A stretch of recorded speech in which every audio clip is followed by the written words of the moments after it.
एक बार की बात है, एक लड़का अपनी बीवी और पिता के साथ रहता था। उसकी बीवी उसको बार बार कहती थी, अपने पापा को अनाथालय में छोड़ आओ, मैं इनकी सेवा नहीं कर सकती।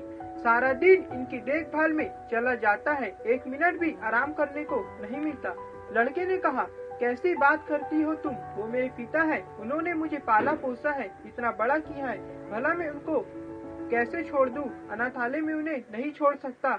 ऐसा कुछ टाइम बीत गया। फिर एक दिन उसकी बीबी ने कहा, आखिर पापा करते ही क्या है, वे घर पर पड़े ही तो रहते हैं और तुम्हारा पैसा भी लगता है उनकी दवाइयों में, उनको छोड़ दो ना अनाथालय में। बेटे का भी मूड बदल गया और उसकी बीबी कहती थी, मैं उनके बूढ़े बाप को नहीं संभाल सकती, उनकी देखभाल नहीं कर सकती, इसीलिए आप उन्हें आज ही अनाथ आश्रम में डाल दे। वहाँ बेटा जब अपने पिता को अनाथ आश्रम में छोड़कर वापस आ गया, दोनों आपस में खुशी खुशी रहने लगे। कुछ महीने बीतने के बाद दीपावली का पर्व आने वाला था। लड़के ने अपनी बीवी से कहा कि अब तो दिवाली आने वाली है, क्यों ना पापा को कुछ दिन के लिए अपने पास ले आऊं। उसकी बीबी ने तुरंत मना कर दिया, नहीं, उनको यहाँ मत लाना, क्या करोगे उनको यहाँ लाके, जहाँ है वही रहने दो। बेटा भी मान गया, कहा ठीक है, कोई बात नहीं। एक दिन शाम को ऑफिस से आते समय उसने सोचा, चलो दीपावली का पर्व आ गया है, पापा से मिलके आ जाता हूँ। तभी उसकी बीवी का फोन आया और कहा, अपने पापा को यहाँ मत लाना, त्योहार पर भी घर आने की आवश्यकता नहीं है और उनको त्योहार पर भी घर मत लाना और हमें शांति से जीने दे, मैं और नहीं कर सकती उनकी सेवा, वही रहने दो। ये बात सुनकर बेटा वापस मुड़ गया और अनाथ आश्रम में गया तो देखा उसका बाप अनाथ आश्रम के मैनेजर के साथ खुशी खुशी गप्पे में व्यस्त था और वो यूं ही बैठे थे जैसे बरसों से एक दूसरे को जानते हो।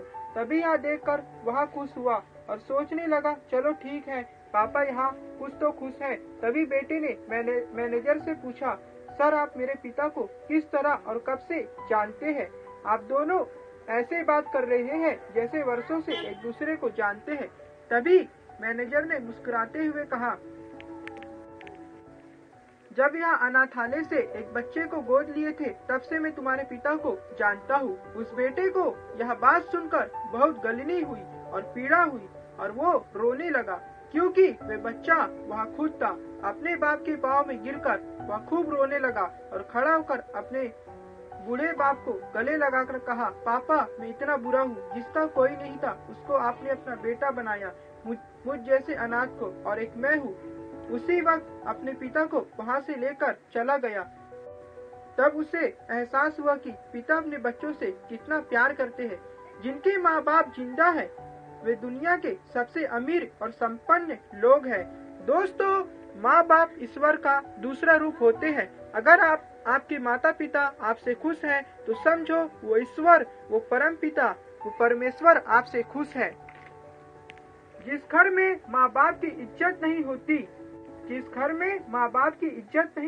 उस घर में कभी बरकत नहीं होती, उस घर में कभी खुशी नहीं होती, उस घर में कभी शांति नहीं होती।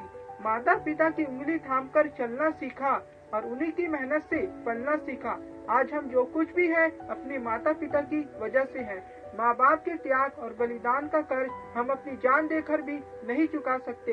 इस दुनिया में माँ की ममता का कोई मोल नहीं और पिता की मोहब्बत का कोई तोड़ नहीं। माँ बाप अपने बच्चों के लिए हर चीज कुर्बान कर देते हैं, लेकिन आज माँ बाप की अहमियत कम होते जा रही है। जिस बेटे की लाइफ बनाने में माता पिता की जिंदगी गुजर जाती है, आज उसी बेटे के लिए शादी के बाद माँ बाप पराये हो जाते हैं, माँ बाप के त्याग और बलिदान को भूल रहे हैं। दोस्तों, इस कहानी ने अगर आपके दिल को छुआ है तो इसको इतना शेयर करिए कि ये कहानी दुनिया के हर बेटे तक पहुँचे। और आपकी क्या राय है हमें कमेंट बॉक्स में जरूर बताएं। मैं फिर मिलूंगा आपसे अगले वीडियो में जो आपके जीवन में बढ़ते सकारात्मक ऊर्जा और आपको दिखाए एक नई दिशा। जय हिंद, जय भारत।